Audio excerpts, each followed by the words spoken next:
Hour number 3, live right here on this Tuesday on the early line on SportsGrid. We welcome you to our third and final hour on this Tuesday, up until 11 a.m. Eastern time. Still so much to dive into. It is Combine Week in Indianapolis. We will have a conversation about who is seemingly the best player and the number one overall pick in the 2024 NFL Draft. We'll get you set for Major League Baseball season that starts in just a few weeks. Spring training now underway with our MLB insider, Craig Mish, up next. And then a ton of basketball to end out this third and final hour. A Tuesday night in the NBA, a Tuesday night in college hoops, just 3 days away from the month of March. All of that in this third and final hour up until 11 a.m. Eastern.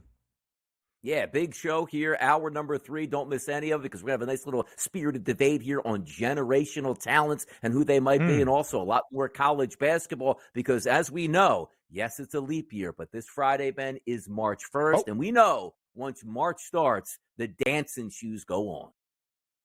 Yes, they certainly do. A big Tuesday night ahead in college hoops once again. Before we get to college basketball, it is Combine Week in Indianapolis. And a guy who will be in Indy, at least what?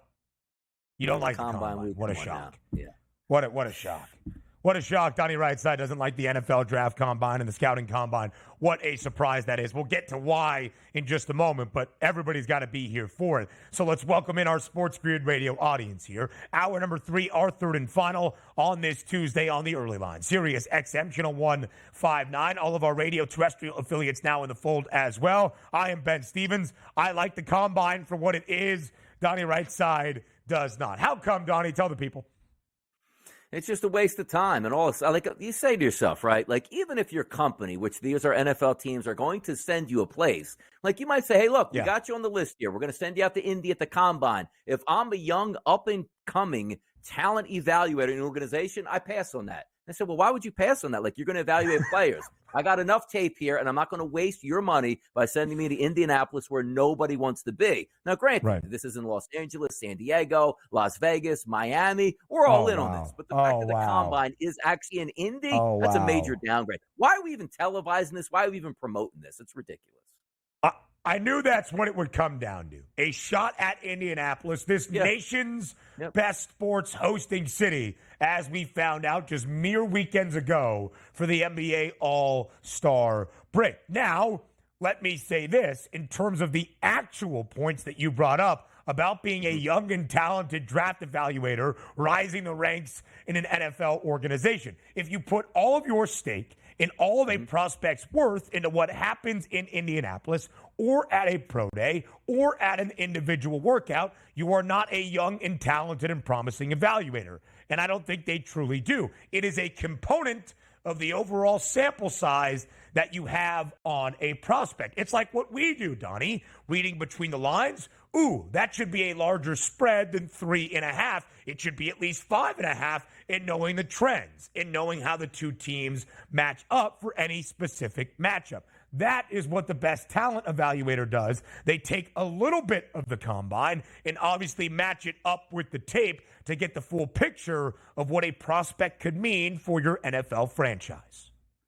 Yeah, we'll see how it turns out. But also, if I'm a player, I am showing up because my PR team, we can do the propaganda route, right? And you've seen it sometimes in the past, like, hey, make sure you get a camera on this. My quarterback's going to help an old lady cross the street, or watch this. He's going to go in the subway and buy a sandwich and hand it to a random homeless guy on the street. Make sure we get that over to ESPN. So you can use this propaganda in your favor as a player. But from a talent evaluator, everybody is trying to trick you there in Indianapolis. These guys are practicing, running in straight lines and doing bench presses. I'm not buying any of it here. I'm not sending anyone my all part of your your athletic and physical profile, obviously a very important component of playing in the National Football League. Not as important as the tape and playing in actual football games. Nobody would ever argue that. But I do believe the Combine is televised like the draft is televised. So the National Football League can continue to control the content cycle and remain king. Donnie Rightside even gets that. Now, we did ask the public to end out hour number 2, a discussion we will have here to start hour number 3. Caleb Williams not expected to throw in Indianapolis at the NFL Scouting Combine, but is expected to be there for the measurements and speaking to teams and all of that goes into Combine Week in Indy. Quarterbacks, by the way, will work out on Saturday. That is this upcoming Saturday, March 2nd. Is Caleb Williams, who is a minus 1,600 favorite to be the number one overall pick in the 2024 NFL Draft, is Caleb Williams a generational NFL prospect? Most of the public, about 83% of the public, said no, he is not generational. 17%, including Donnie Rightside, said yes.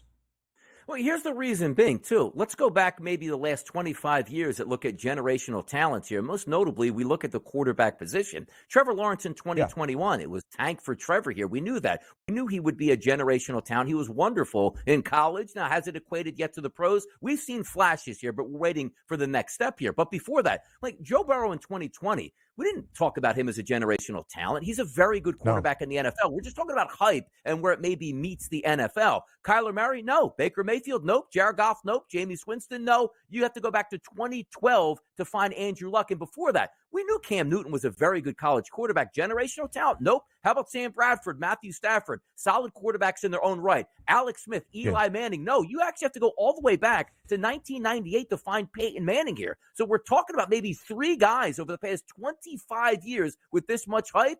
And you're looking at right there, Caleb Williams is one of those guys with just as much hype as those guys we just talked about here. That says generational talent to me. Whether or not he works out is different, but the hype that Caleb Williams had for the past 3 years and the fact that he's such a market favorite to be number one overall and the amount of trade packages you might get for the Bears if you decide to trade him, that's generational. So I actually think that's a very strong argument. How strong his odds are to go first overall at minus 1,600 in the amount of hype that has surrounded him for the entirety of his college football career. The even conversation about it for Caleb Williams does make an NFL franchise focus on their future, even when he was 2 years away from being eligible for the NFL draft. Generational indeed. I think part of what the hit is to a generational type talent stock for Caleb Williams is the struggles that USC had a season ago, not all on Caleb Williams. On top of that, for Caleb, it is some of the off the field chatter, whether it's true, false, fair, or unfair. I think it has taken hits at his NFL draft stock. Again, he is going to be that first overall selection, regardless of what NFL team makes that pick. Generational is a different story, but the odds at minus 1,600 might back up what Donnie Rightside has to say. An early MLB preview in the AL East next.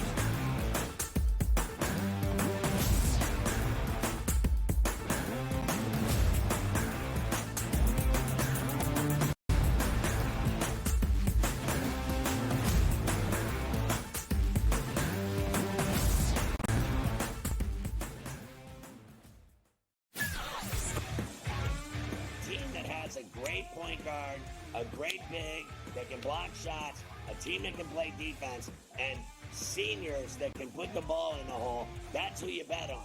You don't bet on freshmen. You don't bet on teams that don't play defense. There you go.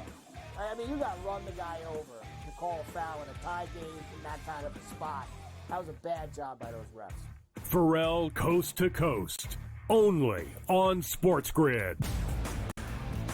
The Lakers lose by double digits last night on the road in Phoenix against the Suns. The Suns get their first victory following the All-Star break, winning by 10 in covering. Anthony Davis played 42 minutes in that game. LeBron James played 37 minutes in a loss. This is the same thing. It's like repeating this over and over and over. Sure, do you want to win these basketball games? Yes, but you sort of say to yourself, all right, at what cost do we have? The Early Line, only on SportsGrid.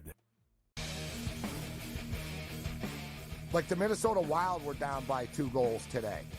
They were down by 3 goals, actually, today at one point. And they came back and won. Like teams like, the Edmonton Oilers and the Coyote game went back and forth. The NHL really, you could argue, really is the best sport for in-game betting where you can pull the trigger on both teams. Sports Rage Late Night, only on SportsGrid. Your gut says Miami is going to win, and you should take the over. Your gut also said your NFT selfies would only go up in value. They didn't. But your head is on SportsGrid and knows the QB is in concussion protocol. The backup has a 45 QBR against the zone coverage. The New York D has the most sacks in the league. So yeah, trust your head. It's smarter to be on SportsGrid. Anyone that's been to a sporting event, the atmosphere before a game, I think Game Time Decisions has that same exact atmosphere. This is our arena.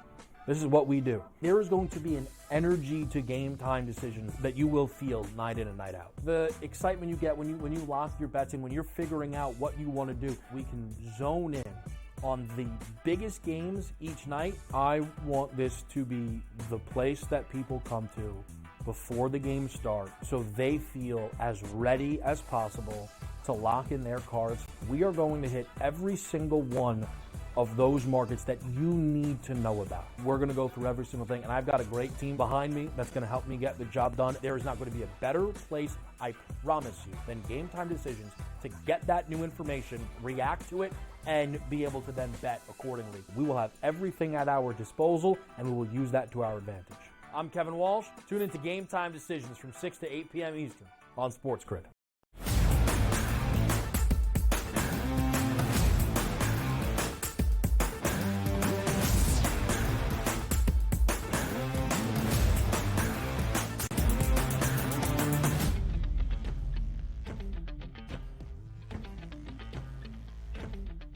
You can feel it in the air. Hope springs eternal as spring training is now underway in MLB. A new Major League Baseball season is on the horizon, just about a month away. So we have talked a lot about free agency, how hot the hot stove was during this MLB offseason in the winter. Now it's time to actually look and preview a new MLB campaign. We do that on this Tuesday here on the Early Line with the host of Newswire and our Major League Baseball insider, that is Craig Mish. Craig, thank you for joining us here on this Tuesday on TEL. We start with a divisional preview, and we start with the American League East. Glad to have you here on this Tuesday for it all. Thanks for having me once again, guys. I had a chance to go to spring training a couple times last week. Back with you guys here today. Let's get into it. Love it.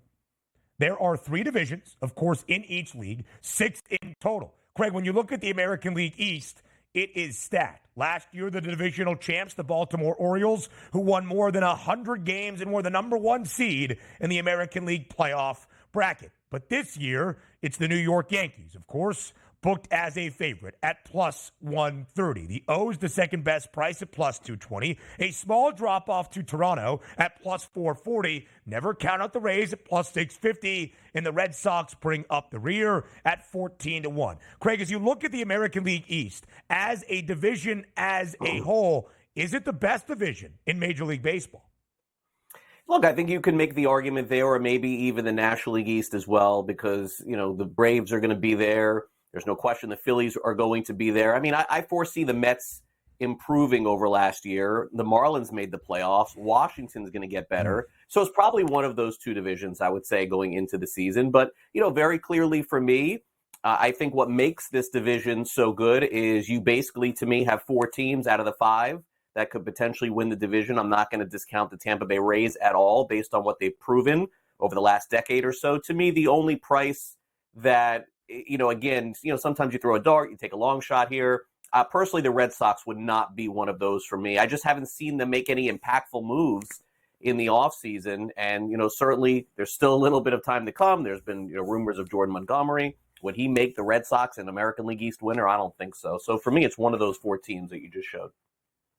If we focus here on the New York Yankees, and rightfully so, maybe the biggest market mover in the offseason was Juan Soto heading to the Bronx here, which now gives you a very formidable lineup. If we're just taking a look at the top half of that order, Craig, DJ LeMahieu, Juan Soto, Aaron Judge, Anthony Rizzo, Gleyber Torres, Alex Verdugo, and Giancarlo Stanton. Looks very good on paper, but the problems here is staying healthy. We've even heard from Aaron Judge's camp that the toe is going to have to be managed repeatedly, and, you know, we don't expect it to be an issue, but it might be. Giancarlo Stanton, we know, has missed a ton of time over the past couple years coming over from the Marlins and also from a pitching staff relative. Garrett Cole may be the best pitcher in baseball, but major question marks on Carlos Rodon. Can he bounce back from a bad year last year? You add Marcus Stroman to that rotation. Are we looking at the Yankees as true front runners here? Or are we just hoping maybe they stay healthy and we can have a clearer picture come maybe May, June, or July? Yeah, Donnie, I think you said it best. The word is hoping once again. And look, the books have to protect themselves against the Yankees every single year. It's just one of those teams that just has no value in terms of betting, at least for me, the way that I've looked at it through the years, whether it's their win total or to win the division or win the American League. You know that if they're in a position to add players at the deadline, they'll do it. So that gives you some optimism there. Nestor Cortez thus far has looked good in the spring. Rodon, that's going to be a big part of that. But I just don't see the team being that much different outside of adding Soto, Donnie. And, the truth is with the Yankees is over the last few years, we've seen their offense, splurge for a couple of months, and then we've seen them go cold completely as a team. Yeah. And until that changes, it's not going to be the team that I'm going to pick to win the American League East, that's for sure. It is so interesting when you look at the New York Yankees, one of the biggest brands in baseball, one of the biggest brands in all of sports. Since their last World Series in 2009, the Yankees have failed to even win an American League pennant. So I think the conversation around the Yankees' odds, is it bet it first, expecting it to happen, or see it happen first and then truly have some belief the Yanks are that front runner and contender they were always booked as? The Baltimore Orioles won this division a season ago with over 100 wins just 2 years after suffering through more than 100 losses. So, Craig, when you look at the O's, the team win total 89.5. They are heavily favored to see the American League playoffs once again, nearly a $2 minus money favorite. How does Baltimore build on the success of a season ago? Well, adding Corbin Burns was huge for them, and that does give them an opening day starter, a frontline starter, especially with the injury news to Kyle Bradish that came out of the spring. To me, he was one of their, let's say, second or third best pitcher going into the season. Automatically, you know that there's a chance that he's not going to be ready to pitch opening day. The other thing that you subtract from the Orioles last season is the fact that their bullpen with Yennier Cano and Felix Bautista, to me, that was the best 8-9 combination in all of baseball. Now, Cano goes into the 8 or 9 spot, and then the player that we're going to see make his debut in the spring this week is Craig Kimbrell. So is Kimbrell Bautista? I don't think so, but that's going to be an important part of their conversation. Ben, they're going to hit. This is going to be a great hitting team, maybe the best hitting team in the American League. I don't think there's any question that is coming back once again, but can they pitch their way to, you saw the win total of 89.5, can they pitch their way to 90 plus? And then with the sale of the team coming up, the other question you have to ask is this like one last dance for the Angelos family? Are they going to push the chips all in this year and try and go for it? So the Orioles, to me, are a fascinating team. But when the end of March comes and we get to opening day here in the States on the 28th, I'll be picking the Orioles to make the postseason again. Craig, last year we take a look at those Toronto Blue Jays north of the border, brought the fences in, and we thought it was going to be a power surge across the board, and it turns out it wasn't. This is a team that's a lot of fun to watch, but expectations are high, particularly with some of their big boppers in that lineup, Springer, Bichette, Guerrero, and Turner. But last year, 21 home runs for Springer, 20 for Bichette, only 26 for Vladdy Jr., and 23 for Justin Turner. Is there a chance that these bats turn it around this year, and we see that power surge that we should be accustomed to here in Toronto? Yeah, Donnie, it's a really strong core that they have higher expectations for. There's just something about it that hasn't really clicked quite yet.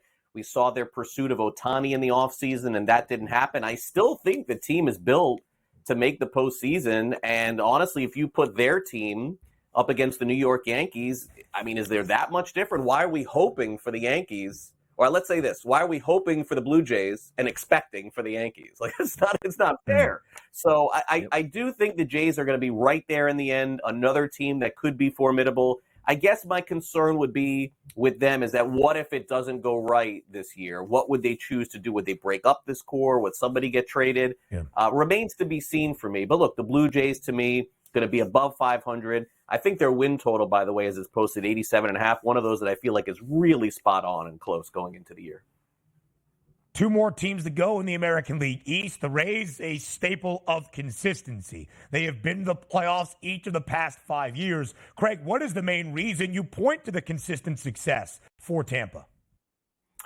Yeah, it's a fascinating team because it always feels like they're finding players off the scrap heap to throw in the bullpen that are going to throw sliders, get strikeouts, get swings and misses. They bring in guys on reclamation projects that always seem to work out. And that's to go along with some of the great players that they have. Nice young players to go along with Randy Arozarena, who they kept in the offseason, and Yandy Diaz. You know that they're going to find a pitcher or two along the line. And they also signed Ahmed Rosario for like $1 million too. So that guy's going to play all over the infield. So I certainly love what Tampa Bay is doing, and I'm bullish on them once again this year.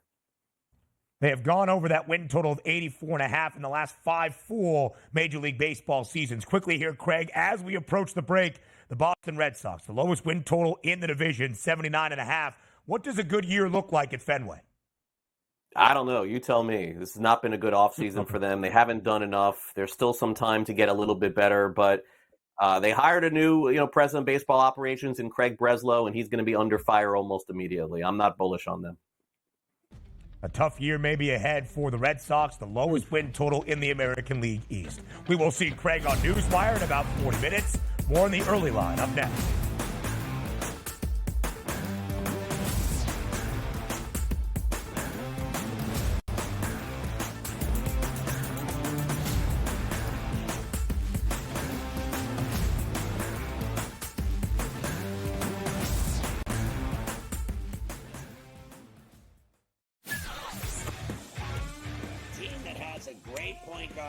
A great big that can block shots, a team that can play defense, and seniors that can put the ball in the hole. That's who you bet on. You don't bet on freshmen. You don't bet on teams that don't play defense. There you go. I mean, you got to run the guy over to call a foul in a tie game in that kind of a spot. That was a bad job by those refs. Pharrell Coast to Coast, only on SportsGrid. The Lakers lose by double digits last night on the road in Phoenix against the Suns. The Suns get their first victory following the All-Star break, winning by 10 in covering. Anthony Davis played 42 minutes in that game. LeBron James played 37 minutes in a loss. This is the same thing. It's like repeating this over and over and over. Sure, do you want to win these basketball games? Yes, but you sort of say to yourself, all right, at what cost do we have? The Early Line, only on SportsGrid. Like the Minnesota Wild were down by 2 goals today. They were down by 3 goals, actually, today at one point. And they came back and won. Like teams like, the Edmonton Oilers and the Coyote game went back and forth. The NHL really, you could argue, really is the best sport for in-game betting, where you can pull the trigger on both teams. Sports Rage Late Night, only on SportsGrid. Your gut says Miami is going to win, and you should take the over. Your gut also said your NFT selfies would only go up in value. They didn't. But your head is on SportsGrid and knows the QB is in concussion protocol. The backup has a 45 QBR against the zone coverage. The New York D has the most sacks in the league. So yeah, trust your head. It's smarter to be on SportsGrid. Anyone that's been to a sporting event, the atmosphere before a game, I think Game Time Decisions has that same exact atmosphere. This is our arena. This is what we do. There is going to be an energy to Game Time Decisions that you will feel night in and night out. The excitement you get when you lock your bets in, when you're figuring out what you want to do, we can zone in on the biggest games each night. I want this to be the place that people come to before the games start so they feel as ready as possible to lock in their cards. We are going to hit every single one of those markets that you need to know about. We're going to go through every single thing, and I've got a great team behind me that's going to help me get the job done. There is not going to be a better place, I promise you, than Game Time Decisions to get that new information, react to it, and be able to then bet accordingly. We will have everything at our disposal, and we will use that to our advantage. I'm Kevin Walsh. Tune into Game Time Decisions from 6 to 8 p.m. Eastern on SportsGrid.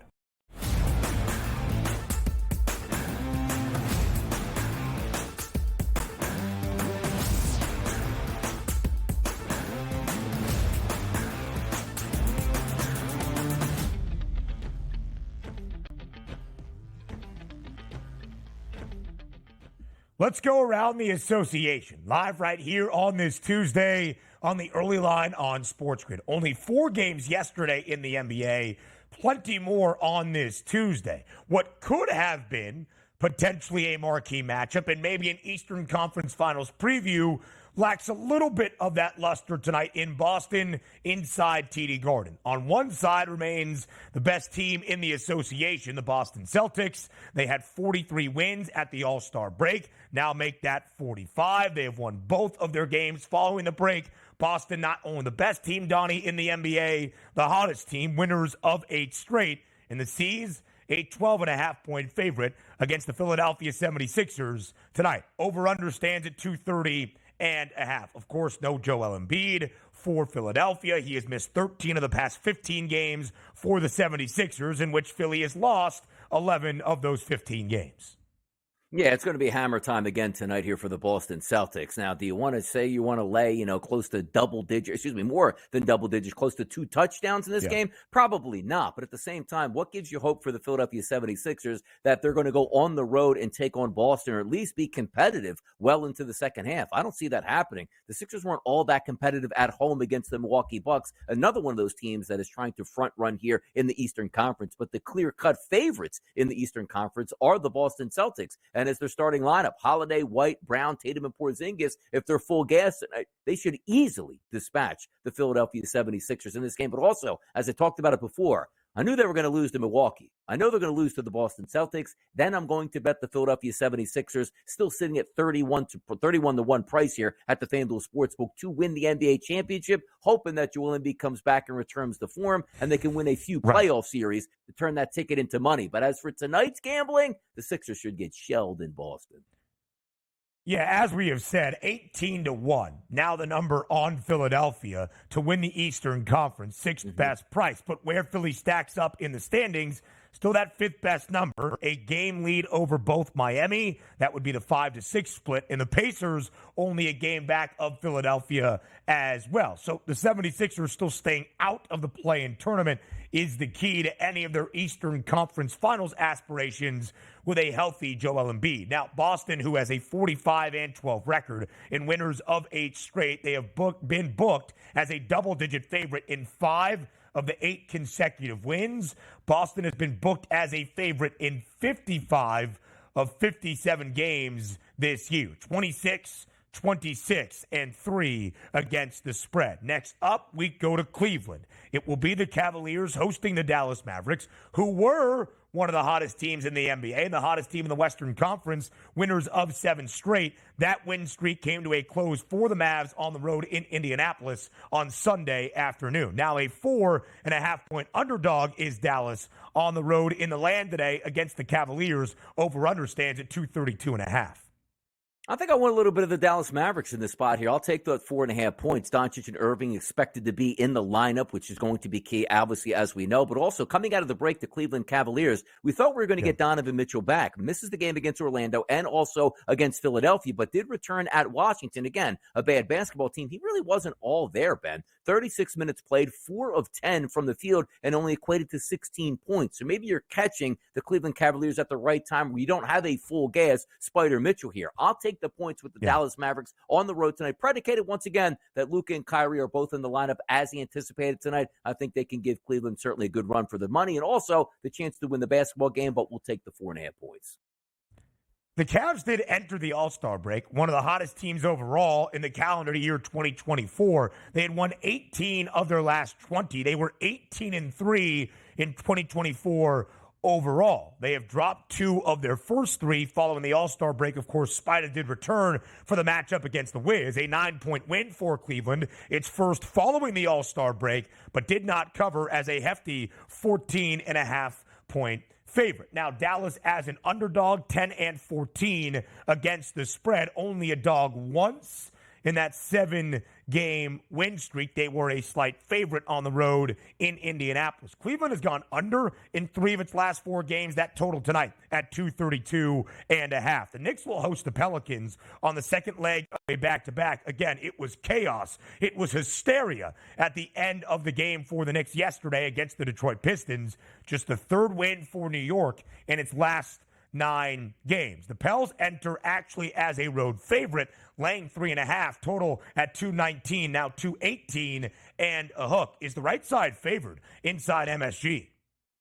I'm going to lay the 3 points in this game. And also, you're taking a look at a Knicks team that, yes, they're looking to just win basketball games any way they can. That starting 5 certainly maxed out, playing a ton of minutes, and had a big-time game yesterday against the Pistons, who are not a very big-time contender here. So then you take a look at the Pelicans. They're not coming in great fashion either. Back-to-back losses. They probably should have won both of those games. And now they're looking to end that game, that 2-game skid, and not turn it into a 3-game skid. McCollum, Ingram, Jones, Williamson, and Valanciunas expected to be in the starting lineup. That's a better starting lineup than the New York Knicks, who, again, are going to have to play major minutes from their starting 5 on a back-to-back. Give me the Pelicans in this game tonight, Ben. The Pels have only won 1 of their 3 games since the All-Star break, as Donnie alluded to. When you look at New Orleans, they have been booked as a favorite in all 3 of those games as well, dropping the last 2 outright, both of those totals staying under. I would expect the Pelicans to bounce back. I wonder how much offense New York puts up tonight. That total at 218 and a hook. Again, 26 games for the Knicks in the calendar year of 2024, January now into late February. They have gone under in 20 of the 26. Next up, we go to Oklahoma City and Houston. OKC, a double-digit favorite against the Rockets. These two teams played on Sunday. Oklahoma City got the victory as well. 10-point spread in favor of OKC, over under 235.5. The Thunder now, Donnie, best cover team in the association, 36-20-1 against the spread. Yeah, let's get locked in on the Thunder tonight, because we're also taking a look at now in the second half, or should I say that sprint to the second half of the season here. OKC is locked in on that number 1 seed, toe-to-toe right now in a dead heat with the Timberwolves. That's going to mean something here. Why? Because the Houston Rockets aren't locked in anything but maybe playing some decent basketball and increasing their ping pong ball chances at the end of the year. I'll always take the team that really needs it over a team that technically doesn't. And also say, well, Donnie, the Knicks really needed that game last night. The Pistons aren't playing for much. Completely different here. You have an intact starting lineup that should be full gas tonight for OKC on their home court and playing great basketball. They should win this one going away against the Houston Rockets here. 40-17 now for Oklahoma City, tied for the best record in the NBA's Western Conference, right alongside the Minnesota Timberwolves. OKC has won 5 straight, including all 3 following the All-Star break. They've been booked as a favorite. They have covered in all 3 of those games. In fact, the Thunder have covered in their last 5 wins consecutively. When you look at the points props tonight, Shai Gilgeous-Alexander, where is that number? It's been pretty consistent. That's where it remains. 31.5. I would keep an eye, though, on Alperen Şengün for the Houston Rockets. Points prop of 19.5. He's been going over that rather frequently here as of late for Houston. The Rockets at this moment, they're 4.5 games back of Golden State in that 10 spot. Houston in the 12 spot in the Western Conference standings. A lot of ground to make up with about 25 games or so left in this NBA regular season. Utah a little bit closer, the 11th spot right now in the Western Conference, but still a full 3 games back of Golden State. Atlanta still holds on to the 10th spot in the Eastern Conference. The Hawks, even without Trae Young on Sunday, a game that was weird. They were booked as a 2-point favorite against the Orlando Magic without Trae Young and the injury, and they made good on that number, winning by double digits. A slight home favorite against Utah tonight in the ATL. It's minus 120 on the money line now. It's only a 1.5, though, in favor of the Hawks. Yeah, I'm not trusting Atlanta Hawks in this game, and sometimes we see it across all sports in the same landscape, Ben. Your superstar player is down. You guys can buck up for one game, and they did play very well against the Orlando Magic in that past game that they played, but now you're starting to set your sights on we're going to be weeks here without Trae Young. Of course, DeJounte Murray filled in admirably in that last game, rightfully so, but the Utah Jazz also trying to fight their way into the playoffs as well. I think they have a better starting 5 than at the Atlanta Hawks, and something that you, Ben, always bring up, and rightfully so. The Atlanta Hawks, despite winning that last game and covering against your Orlando Magic, a very bad covering team expected to win tonight. I'm going to take the Utah Jazz on the road because without Trae Young, game number 2, I think it starts to catch up with them here. The Atlanta Hawks are 25-32 straight up. The Atlanta Hawks are 18-39 ATS. That is by far the worst cover percentage in the NBA. In fact, with some of the recent games in the last 48 hours, the Hawks now the only team in the entire association that is covering in less than 40% of their games, just a little bit more than 31%, with an 18-39 against the spread record. When you look at Utah, 20-1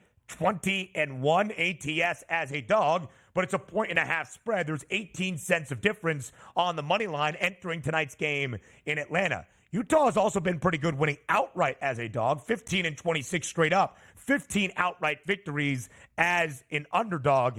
I might look to Utah's side tonight as they still try to stay in play-in tournament consideration. DeJounte Murray, now without Trae Young, you can see what is expected from the props. 9.5 is the assist number for DeJounte Murray tonight. The over, a little bit of plus money. The under has the juice. OKC, a double-digit favorite at home against Houston. Minnesota back in action, 13.5-point favorite against the San Antonio Spurs. Will both teams win? Will we still have a tie at the top for the number one seed in the Western Conference come tomorrow? Golden State, by the way, double-digit favorite, laying 11.5 on the road against the Wiz. The Wizards have lost 11 straight games. Now to college basketball.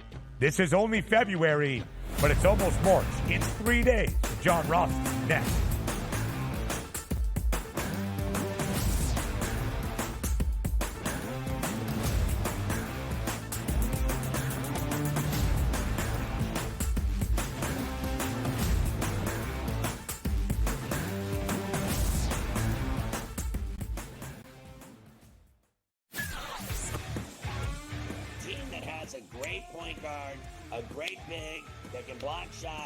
Team that can play defense, and seniors that can put the ball in the hole. That's who you bet on.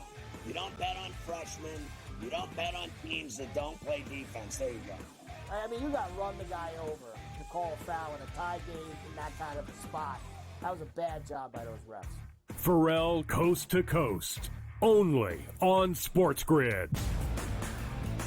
The Lakers lose by double digits last night on the road in Phoenix against the Suns. The Suns get their first victory following the All-Star break, winning by 10 in covering. Anthony Davis played 42 minutes in that game. LeBron James played 37 minutes in a loss. This is the same thing. It's like repeating this over and over and over. Sure, do you want to win these basketball games? Yes, but you sort of say to yourself, all right, at what cost do we have? The Early Line, only on SportsGrid. Like the Minnesota Wild were down by 2 goals today. They were down by 3 goals, actually, today at one point. And they came back and won. Like teams like, the Edmonton Oilers and the Coyote game went back and forth. The NHL really, you could argue, really is the best sport for in-game betting, where you can pull the trigger on both teams. Sports Rage Late Night, only on SportsGrid. Your gut says Miami is going to win, and you should take the over. Your gut also said your NFT selfies would only go up in value. They didn't. But your head is on SportsGrid and knows the QB is in concussion protocol. The backup has a 45 QBR against the zone coverage. The New York D has the most sacks in the league. So yeah, trust your head. It's smarter to be on SportsGrid. Anyone that's been to a sporting event, the atmosphere before a game, I think Game Time Decisions has that same exact atmosphere. This is our arena. This is what we do. There is going to be an energy to Game Time Decisions that you will feel night in and night out. The excitement you get when you lock your bets in, when you're figuring out what you want to do, we can zone in on the biggest games each night. I want this to be the place that people come to before the games start so they feel as ready as possible to lock in their cards. We are going to hit every single one of those markets that you need to know about. We're going to go through every single thing, and I've got a great team behind me that's going to help me get the job done. There is not going to be a better place, I promise you, than Game Time Decisions to get that new information, react to it, and be able to then bet accordingly. We will have everything at our disposal, and we will use that to our advantage. I'm Kevin Walsh. Tune into Game Time Decisions from 6 to 8 p.m. Eastern on SportsGrid.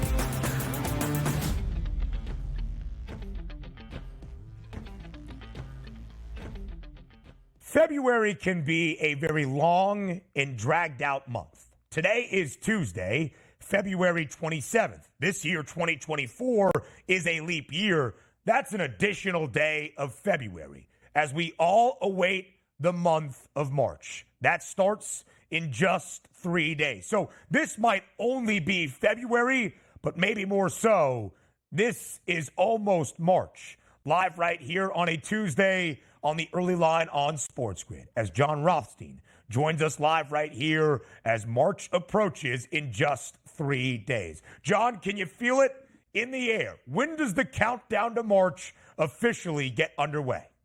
Well, I don't want to give any teasers here, Ben, about what my plans are to unveil the start of March 2024, but obviously we are all counting down as we are now just days away from the greatest month on the calendar. And Ben, in just a couple more days, we will be able to say this is March.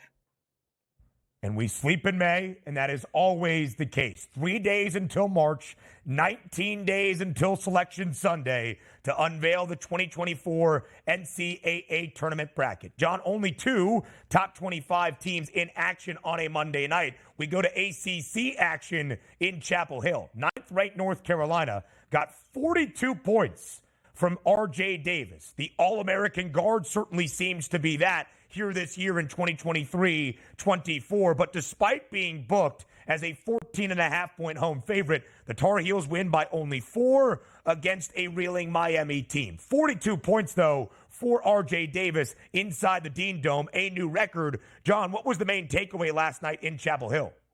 Well, the takeaway was that Miami, I thought, played a great game despite not having Nigel Pack and Wooga Poplar, 2 of its 3 or 4 best players due to multiple injuries. But Miami made 8 3-point shots in the first half. That put the Hurricanes within striking distance. Obviously, an incredible performance by R.J. Davis, but not a great performance overall by a North Carolina team who is still very much in play to be a number 1 seed in the NCAA tournament.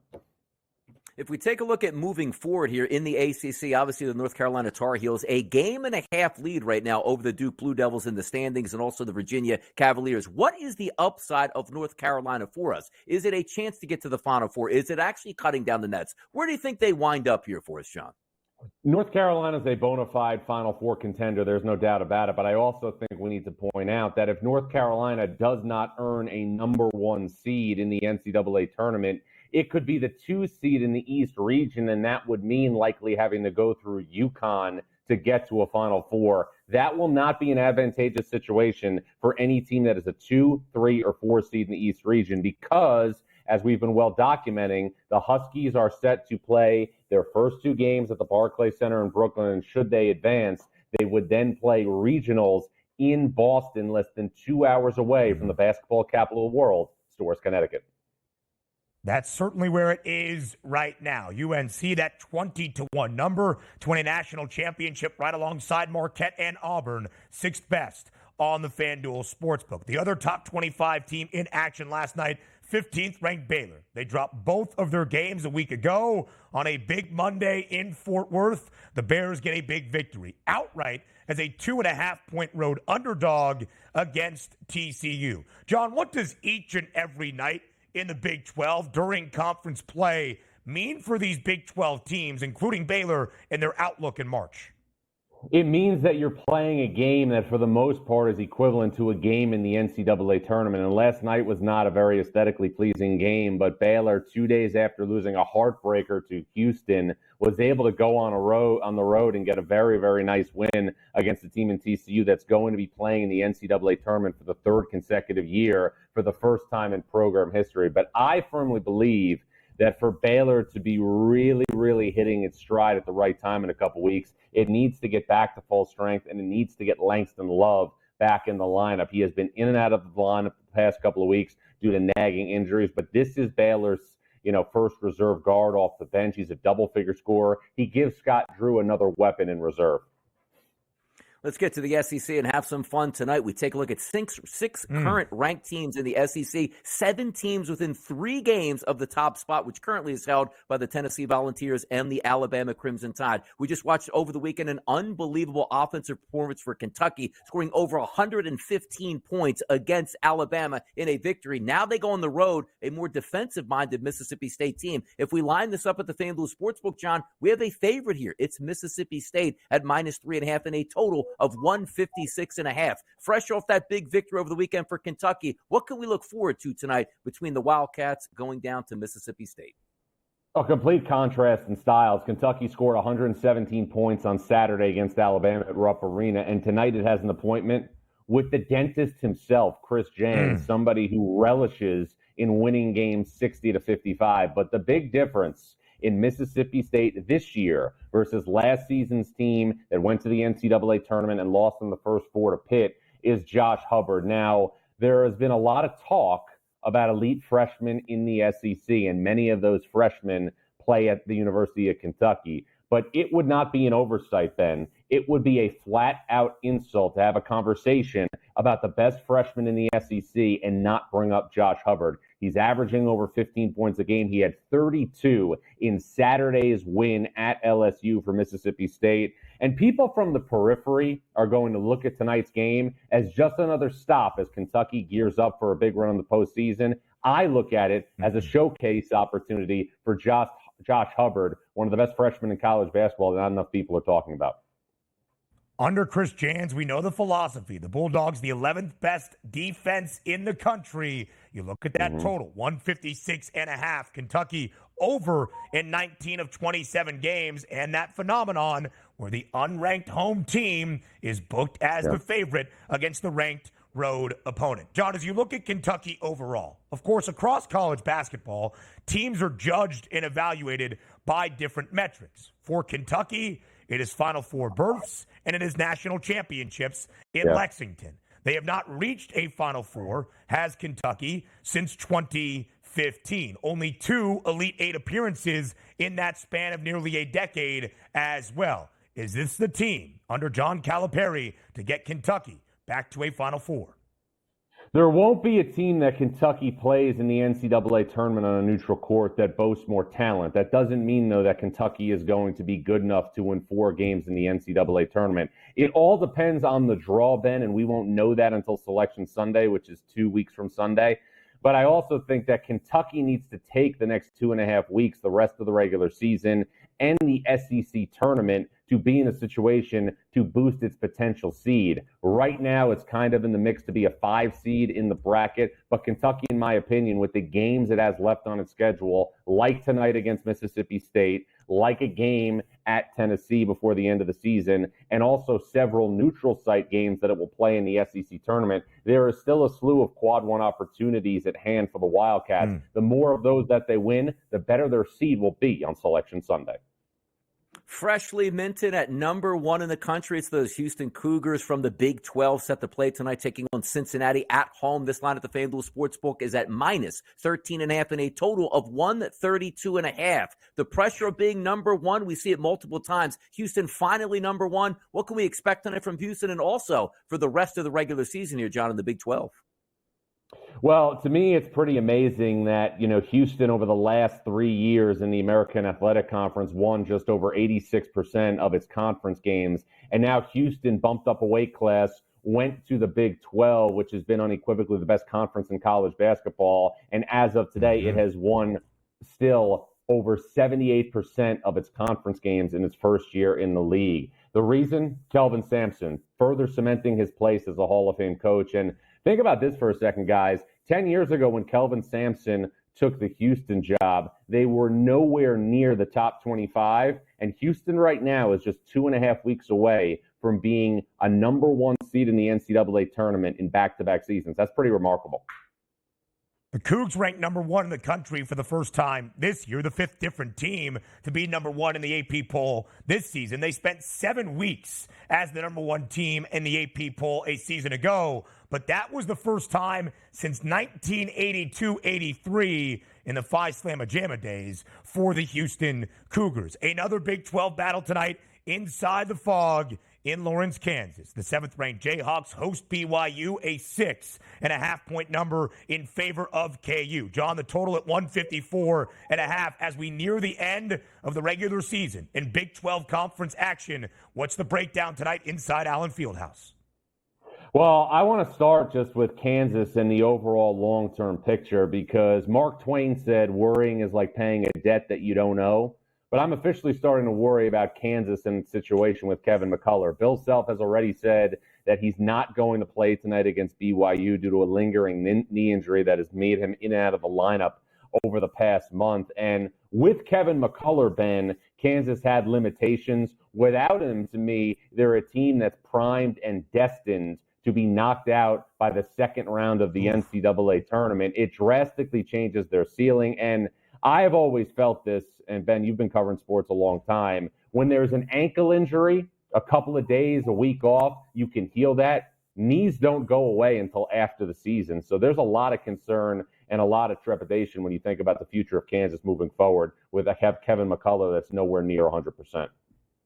Let's take a look at the Mountain West Conference here. It is heating up. You have, it looks like 6 teams within 1.5 games of the top spot out there. Sensational finish and a big game tonight, which Nevada is going to take on Colorado State at Moby. 6.5 now we're up to from an opening line at the FanDuel Sportsbook at 4.5 and a total, let's say, at 140.5. Nevada and Colorado State tonight for you, John. Yeah, just another night in the Mountain West, right? But it's also another opportunity and another showcase for Nick Davidson, the talented sophomore for Nevada that not a lot of people are talking about. You know, one of the reasons why Nevada was so comfortable when it lost Will Baker to the transfer portal after last season was because it knew that it had a player like Nick Davidson in place to be one of the breakout players in college basketball. Over his last 7 games, he's averaging 19 and 9. And Ben, let's give kudos right now to Steve Alford, who has Nevada on the cusp of going to the NCAA tournament in back-to-back seasons. It will be very interesting to see where the Mountain West plays itself out on Selection Sunday in just under 3 weeks or over 2 weeks, how you want to look at it. Also, a couple of other ranked Mountain West teams in action tonight. Utah State, 11.5-point favorite. San Diego State laying 21.5. What are you guys giggling at? Did I miss something? The monitor's pretty far back. I'm putting up 6 fingers. 6 fingers. Look at that. 6 fingers. 6 fingers. Yeah. 6 fingers. Although New Mexico had... I do. I was more confident of that before New Mexico had that loss to Air Force on Saturday, which was one of the more unpredictable results that we've seen this season. But I think at the end of the day, 6 get in. Yeah. Who do you think is the team most firmly on the bubble, John? Is it New Mexico or is it Nevada? New Mexico, because of that quad 4 loss to Air Force, it was an abomination. But, you know, one thing I want to point out, too, with all the noise, with all the volume that we have seen surrounding the Mountain West Conference, I still think now the team that's rounding into form is the team that went to the national title game last year, and that's San Diego State. Brian Dutcher made an adjustment recently to move Jay Powell, the Campbell transfer, into the starting lineup. He is a prototypical Aztec defender, 6'9", can guard multiple positions. And Ben, I'll leave you with this. In games this season where Jay Powell logs 20 or more minutes for San Diego State, the Aztecs are 10-1. That is a great nugget. A 21.5-point favorite tonight against San Jose State. John, we appreciate it. A best bet is next.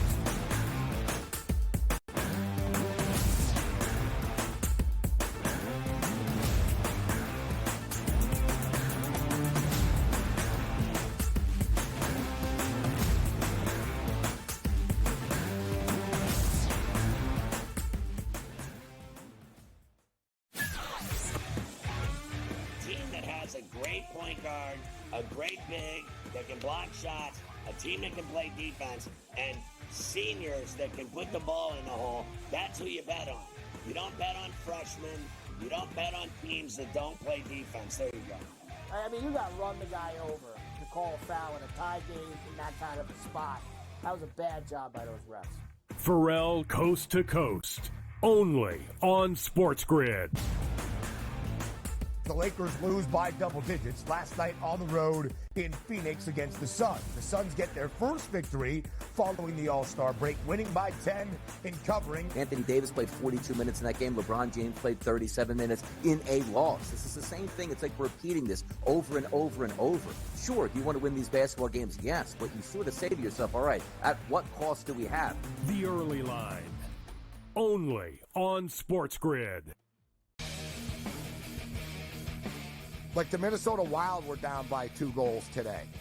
They were down by 3 goals, actually, today at one point. And they came back and won.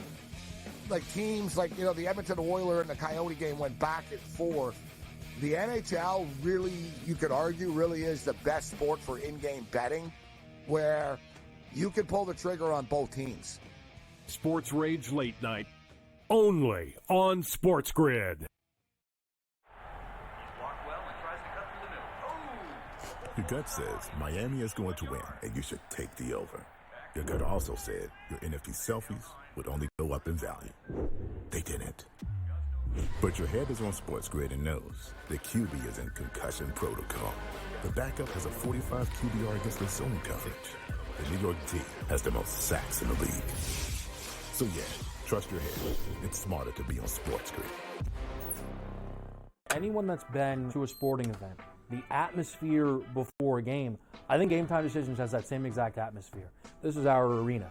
This is what we do. There is going to be an energy to Game Time Decisions that you will feel night in and night out. The excitement you get when you lock your bets in, when you're figuring out what you want to do, we can zone in on the biggest games each night. I want this to be the place that people come to before the games start so they feel as ready as possible to lock in their cards. We are going to hit every single one of those markets that you need to know about. We're going to go through every single thing, and I've got a great team behind me that's going to help me get the job done. There is not going to be a better place, I promise you, than Game Time Decisions to get that new information, react to it, and be able to then bet accordingly. We will have everything at our disposal, and we will use that to our advantage. I'm Kevin Walsh. Tune into Game Time Decisions from 6 to 8 p.m. Eastern on SportsGrid.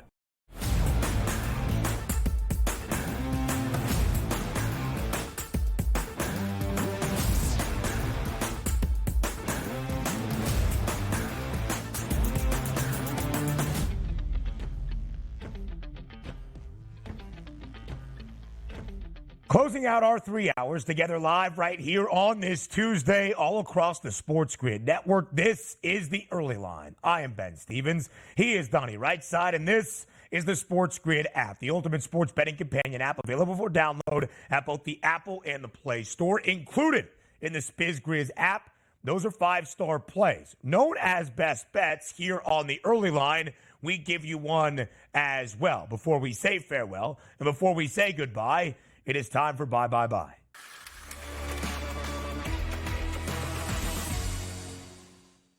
A lot of basketball to choose from on this Tuesday. What gets Donnie Rightside's attention?